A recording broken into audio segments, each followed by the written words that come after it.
It looks like the Kelsey Plum trade is off. It looks like the Kelsey Plum trade might in fact be off, which is not ideal for anyone really. It's not ideal that the Kelsey Plum trade does not appear to be happening because, for being honest, the the LA Sparks kind of need to trade her.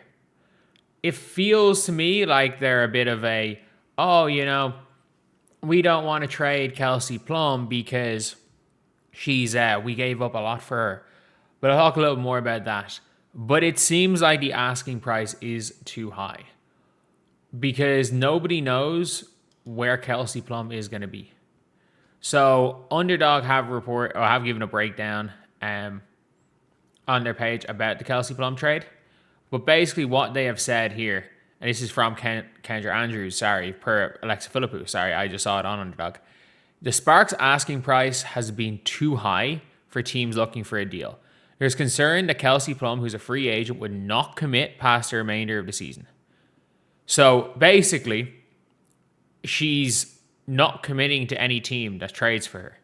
And multiple front office consider Valkyries a potential target. The Valkyries are reluctant to part way with multiple key contributors to make a deal work. There's a real possibility she remains a Sparks trade deadline. This feels like something from 2011. The Carmelo Anthony to the New York Knicks trade. If you guys don't remember, the New York Knicks and Carmelo Anthony. Carmelo was near certainly going to join the New York Knicks. Everyone knew he wanted to go to New York. But suddenly, the New Jersey Nets are moving to Brooklyn.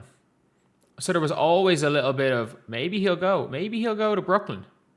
But if you guys did not see, the Denver Nuggets, New York Knicks, really wanted Melo. They didn't want to risk him going to Brooklyn. So they gave up Wilson Chandler, who was a solid starter, Gallinari, who would have been a huge contributor, Raymond Felton, who again was, at that stage, he was long past his peak. So it's not a bad thing about Felton.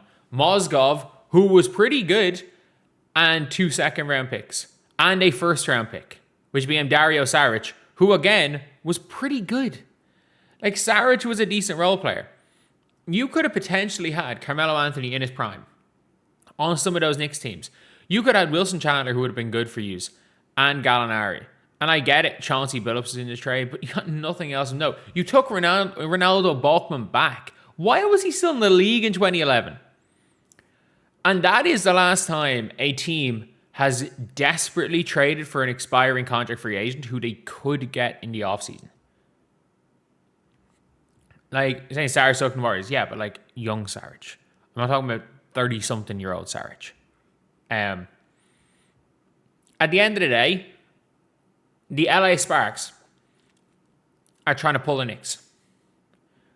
If Kelsey Plum is leaving at the end of the year, and you get a first for Kelsey Plum, you have won the trade. You have won the trade. If you get a first, that's all you need. That is we have won the trade.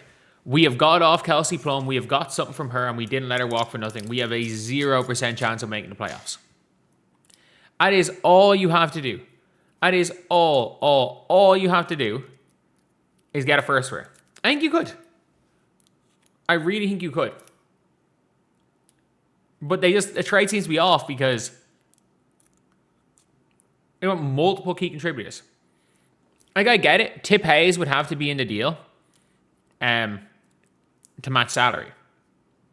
But what? Are they looking for Tip Hayes, a first, and I don't know, a Miher or Jacite, or we're going to give you Jiun Park and you're giving us someone else back? Obviously Tip Hayes is in that deal. I think everybody knows that Tip Hayes goes in that deal. But this trade being off, it says here, they know the alternative is a Plum just leave for free, right? They are They're trying to ship 2011 Carmelo Anthony. They are trying to ship 2011 Melo. And they think that they can get a king's ransom for a 31-year-old, near 32, on a expiring deal, who everyone knows is not going back to LA. So when every team knows that she's not going back there, there's no reason for it. If you are Phoenix and you trade for Kelsey Plum, you're not making the playoffs. What's the point? If you're LA with Kelsey Plum, you're not making the playoffs. You can't really keep her. If you're Golden State, you can get something done, but they're they're seemingly asking for a lot. And if you're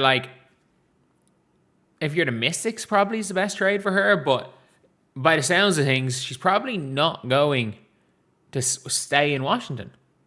And you're not winning a title this year. It's as simple as that.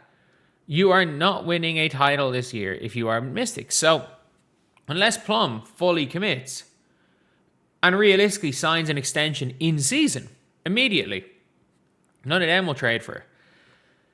So, that is the LA Sparks just being dumb about it. Signing Kelsey Plum to that 1-year deal. You could have cored her. You could have cored Kelsey Plum. And I know it was a 1-year deal as well. But I genuinely do believe if you go and core her, there's a chance that she ends up taking a multiple-year deal. She takes a multiple-year deal a little bit less. The problem is that she signed a 1-year deal to give her full flexibility. And then also, let's not forget that they signed all these other players to make Kelsey Plum happy. And now Kelsey Plum walks for free. She walks for free. She's saying, oh, these trade talks aren't personal. But I think every single person knows it's obviously not personal. But she's not coming back. She's not coming back. And the LA Sparks, by seemingly going out of their way to kind of overprice her, it just feels like that's it. It is like that's the end of it. They're a win now team with a bunch of bad long-term contracts, and they have no draft picks. Like, I think, did they have this year's pick? I think they might have this year's pick. And okay, you're not going to be bad enough over the last 2 seasons. Like, if you look at Tankathon, like, it's not like you're not going to go for it. You're going to go for it. Where is WNBA Tankathon? Like, you're going for it. You only have a 4% chance at Juju Watkins. 4. Like, you are currently... The only team that have done better is the team went to the finals last year that have less of a chance. And you have a way better win percentage than Portland. Way better. And there's no way for the rest of the year that you are going out there and losing more games than Portland. Neka and Hamby aren't going to not win games. But you could have had Malonga. And I get it. You gave up the pick for Awafam to get Rickea Jackson. You could have had Malonga, Rickea. But you panicked when you gave up Paige. And now you're about to lose Kelsey Plum for nothing. You're about to lose Dominique Malonga for nothing. You are about to lose Malonga for nothing. That is bad. That is really bad.